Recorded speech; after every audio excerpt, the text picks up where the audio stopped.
Our story begins over 1,000 years ago. It was a time of great change in Norway. The Vikings were famous sailors and traders, you know. They traveled far and wide, from the coasts of North America to the markets of Constantinople.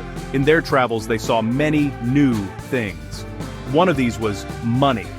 Before this, Norwegians mostly used a system of barter. They traded goods like fish, fur, and timber for things they needed. Silver was valuable, but it was often used as weight.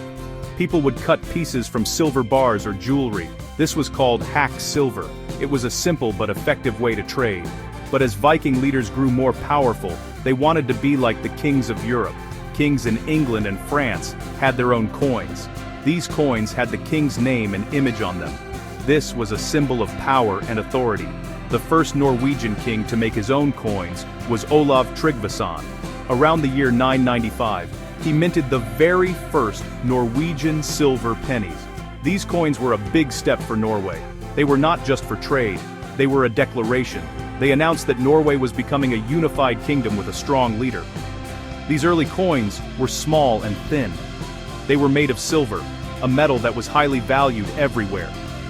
The designs were inspired by coins from other countries, especially England. King Olav Tryggvason had spent time in England, and he saw how coins worked there. His pennies often had a cross on one side.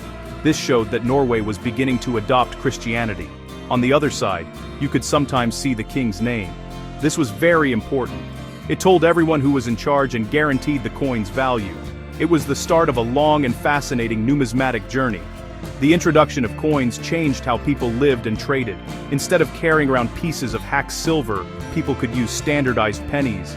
This made trade much easier and more organized. A coin had a set value, which was understood by everyone. It helped the king collect taxes and pay his soldiers. For the common person, it was a new way of thinking about wealth. The silver penny was more than just metal. It was a piece of the king's authority in your hand. This was the dawn of a monetary system that would evolve for centuries to come, reflecting the highs and lows of Norway's history. Making coins in the Viking Age was hard work. There were no modern machines. Everything was done by hand. The process started with silver. This silver often came from trade or raids. Sometimes it was from silver mines in other parts of Europe. The silversmith would first melt the silver in a hot furnace. Then, he would pour the molten silver onto a flat surface to cool into a thin sheet. From this sheet, he would cut out small, round pieces of metal called blanks. It was important that each blank had the right weight. This ensured that every coin had the same value. Once the blanks were ready, the real art began. The coin maker, known as a minter, used two special tools called dies. These were made of hardened iron. The design of the coin was carved into the end of each die, but in reverse, like a stamp. One die, the anvil die, was fixed into a wooden block. The minter would place a silver blank on top of it. He then held the other die, the hammer die, on top of the blank. With a strong and steady hand, he would strike the hammer die with a heavy hammer. This single, powerful blow would press the designs from both dies onto the silver blank, creating a coin. This method is called hammer striking. It required great skill. If the minter did not strike the hammer perfectly, the design would be off-center or unclear. Sometimes the blank would crack. Because each coin was struck by hand, no two coins were exactly alike. Some might be a little thicker or thinner. The designs could be slightly different depending on how hard the hammer was hit. This is what makes these old coins so interesting to collectors today. Each one has its own unique character. It tells a story of the person who made it and the time it was made in. The mints where these coins were made were very important places. They were usually located in major towns or near the king's residence. The king needed to control the production of money closely. This was to prevent fraud and to make sure the coins were of good quality. The first official mint in Norway was likely established in Nidaros, which is modern-day Trondheim. From these workshops, the new silver pennies spread throughout the kingdom. They traveled in the pockets of merchants, soldiers, and farmers, slowly replacing the old system of hacked silver and barter. The sound of the minter's hammer was the sound of a new economy being born. As Norway moved from the Viking Age into the Middle Ages, the coins continued to change. The kingdom became more stable and organized under a series of powerful kings. The designs on the silver coins began to reflect this. King Harald Hardroad, who ruled in the mid-11th century, is a very important figure. He was a famous warrior who had served as a mercenary in the Byzantine Empire. He brought back immense wealth and knowledge about coinage. His coins were of a higher quality and had more complex designs than the earlier pennies. They were a symbol of his power and international experience. During this period, Christianity became firmly established in Norway. This had a big impact on the coins. The simple cross, which appeared on the very first pennies, became a dominant feature. On many coins, a large, ornate cross would cover one entire side. This was a clear message. It showed that the king ruled by the grace of God, and that Norway was a Christian nation. The other side of the coin often featured a portrait of the king. These were not realistic portraits. They were stylized images, often showing the king wearing a crown and holding a scepter, the symbols of royalty. The Middle Ages also saw the introduction of a new type of coin called a bracteate. These coins were very thin, so thin that they could only be stamped on one side. The design would appear as a raised image on the front and a hollow impression on the back. Bracteates were cheaper and faster to produce than two-sided coins. They were common in Norway and other parts of Northern Europe from the 12th to the 14th century. The designs were often very artistic, featuring kings, bishops, or mythical beasts like griffins. They are like tiny silver artworks that give us a glimpse into the medieval imagination. The value of these medieval coins could change. Sometimes a king needed more money to pay for a war or a castle. He might recall all the old coins and issue new ones that contained less silver. This was a way of devaluing the currency and making a profit for the crown. It often made people unhappy, as their savings were suddenly worth less. The history of medieval Norwegian coins is therefore also a history of economic policy. The coins tell a story of powerful kings, religious devotion, artistic creativity, and the everyday economic struggles of the people. In the late 14th century, a major event changed the course of Norwegian history. In 1397, Norway entered the Kalmar Union with Denmark and Sweden. This union was supposed to be a partnership of three equal kingdoms under one monarch. However, Denmark quickly became the dominant power. For over 400 years, Norway was ruled from Copenhagen. This long period of Danish rule had a profound effect on everything in Norway, including its silver coins. The Norwegian mints, which had operated for centuries, were gradually closed down. Coin production became centralized in Denmark. For a long time, Norway did not have its own distinct coins. Instead, Danish coins circulated throughout the kingdom. These coins were minted in places like Copenhagen and Malmö. They carried the portraits and symbols of the Danish kings. While these coins were legal tender in Norway, they did not feel Norwegian. This was a sign of Norway's reduced status. It was no longer an independent kingdom with its own monarch and its own money. This period is often seen as a dark age in Norwegian history, and the lack of a national currency is one reason why.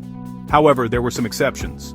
In the 15th century, Archbishop Erik Valkendorf in Nidaros was granted the right to mint his own Norwegian coins.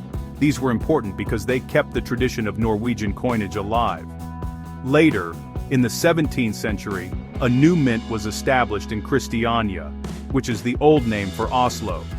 This was a significant step. It was a recognition that Norway, while part of the Danish kingdom, had its own needs and identity. The Christiania Mint began producing coins with Norwegian symbols like the Norwegian lion, alongside the Danish king's monogram. This dual identity is a key feature of the coins from this era. They represent a political reality. Norway was part of the Dano-Norwegian realm, but it was also a distinct country with its own history. For example, a coin might have the name of the Danish king, Christian V, on one side, but on the other side, it would have the crowned Norwegian lion holding an axe. This lion is the national coat of arms of Norway. Having it on the coins was a small but important assertion of Norwegian identity during a time of foreign rule. These coins are a testament to Norway's resilience and its enduring sense of self. In the 16th and 17th centuries, a new and impressive silver coin appeared in Europe, the thaler. These large, heavy silver coins originated in Joachimsthal in Bohemia.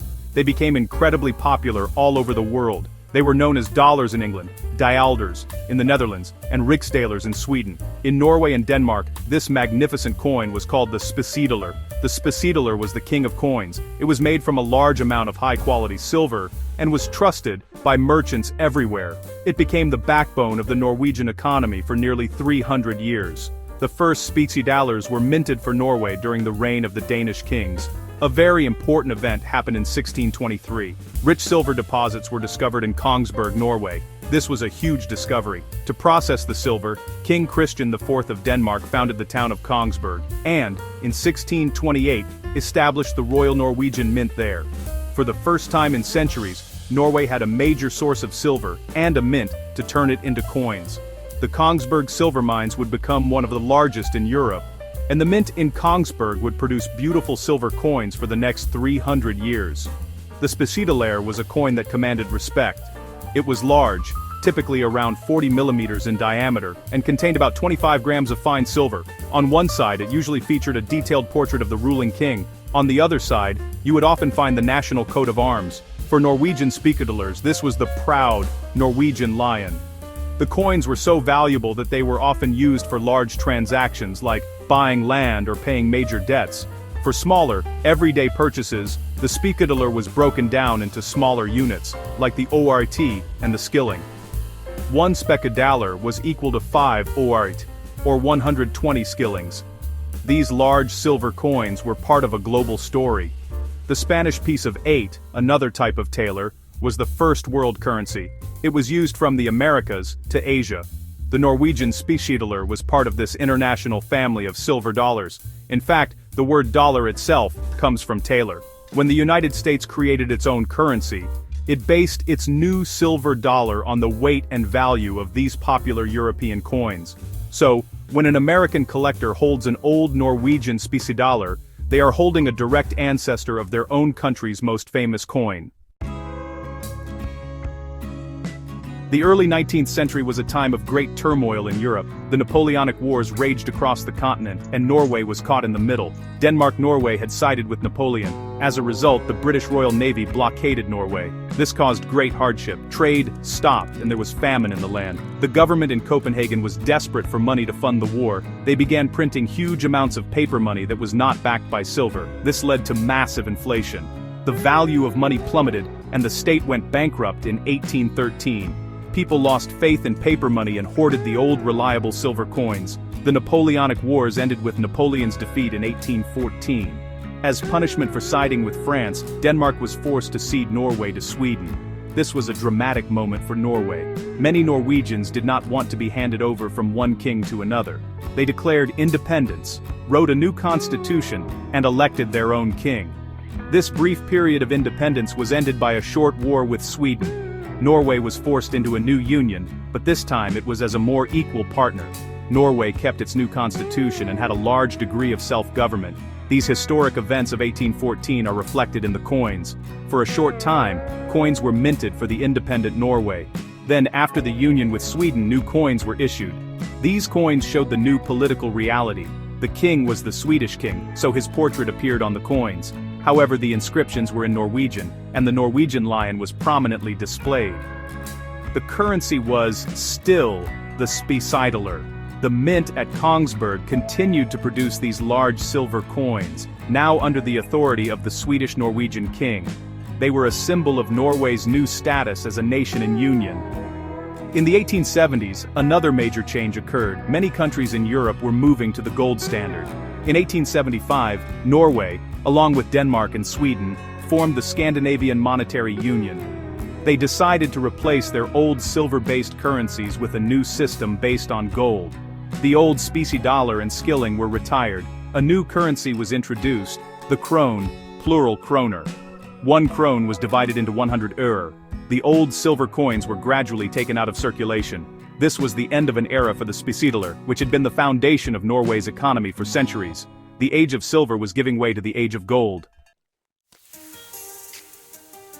Norway's silver coins did not exist in a vacuum. They were part of a larger European and global story of trade, power, and influence. From the very beginning, Norwegian coins were connected to the world. The first Viking pennies were copies of English coins, brought to Norway by Vikings who had traveled and traded there.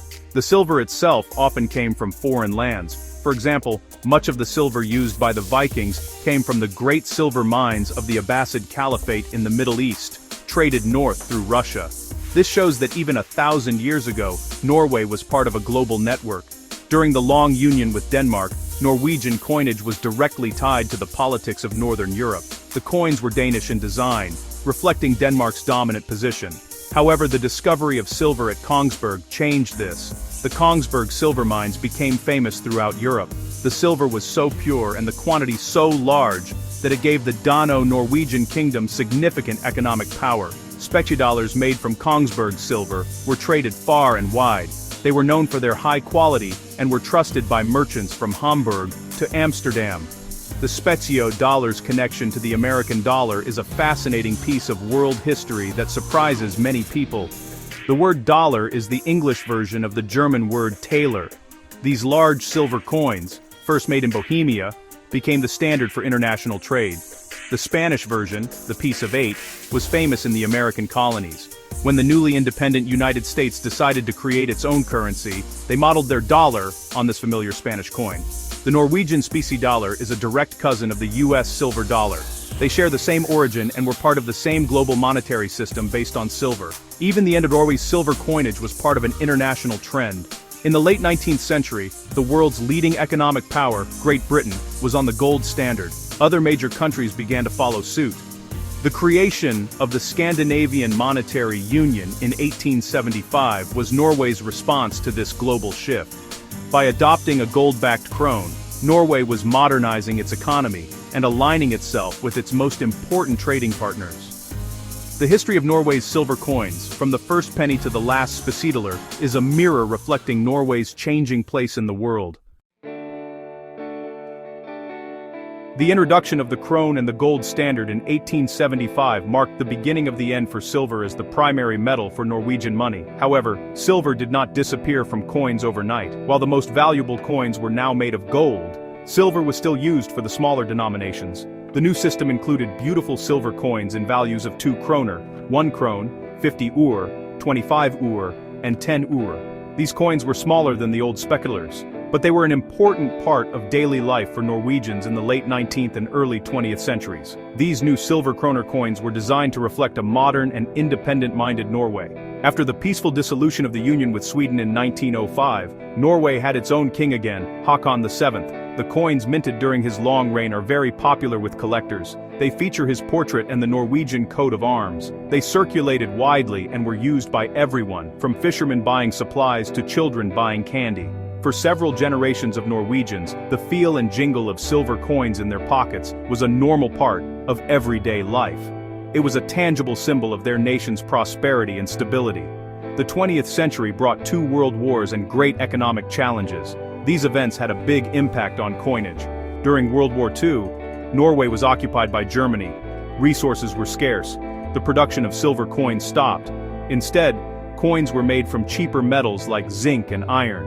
After the war, silver coin production resumed for a time. But the world was changing. The price of silver was rising.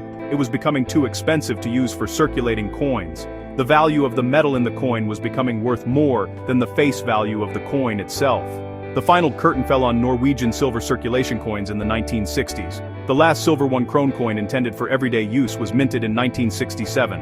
After that, Norway, like almost every other country in the world, switched to using cheaper metals like copper-nickel for its coins. This was the end of a tradition that had lasted for nearly 1,000 years. The era of silver coins passing from hand to hand in the marketplaces of Norway was over. The silver coins of the past now transitioned from being money to being historical artifacts and treasured collectibles. Today, Norway's silver coins are no longer used to buy bread or fish. Their role has changed. They have become windows into the past. For collectors, historians, and anyone with Norwegian heritage, these coins hold a special fascination. Each coin is a small piece of history that you can hold in your hand. It connects us directly to the Viking chieftains, medieval kings, and everyday people who used it centuries ago. Collecting these coins is a way of preserving and understanding the long and dramatic story of Norway. It is a hobby that is both educational and deeply personal. The world of Norwegian coin collecting is rich and varied. Some collectors try to assemble a complete set of coins from a particular king's reign. Others focus on a specific denomination, like the magnificent specie.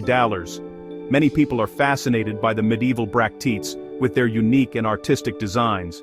Even small variations, like a minting error or a slight change in design, can make a coin rare and highly sought after.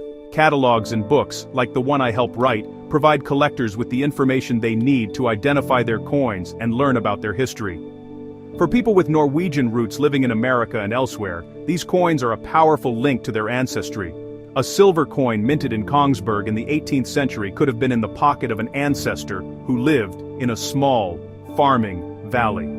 A 1 krone coin from 1905 could have been saved by a relative who celebrated Norway's independence before emigrating to the United States. These coins are family heirlooms, passed down through generations. They are tangible reminders of where we come from and the journeys our families have taken. They are more than just silver. They are part of a family's story. Even though silver is no longer used for circulation coins, the Royal Norwegian Mint continues the tradition by issuing special silver commemorative coins.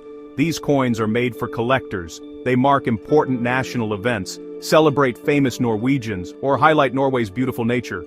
They are minted in limited numbers and are prized for their beauty and craftsmanship. In this way, the story of Norwegian silver coins continues. The shine of silver, which first appeared on a Viking penny over a millennium ago, still captures our imagination and helps us tell the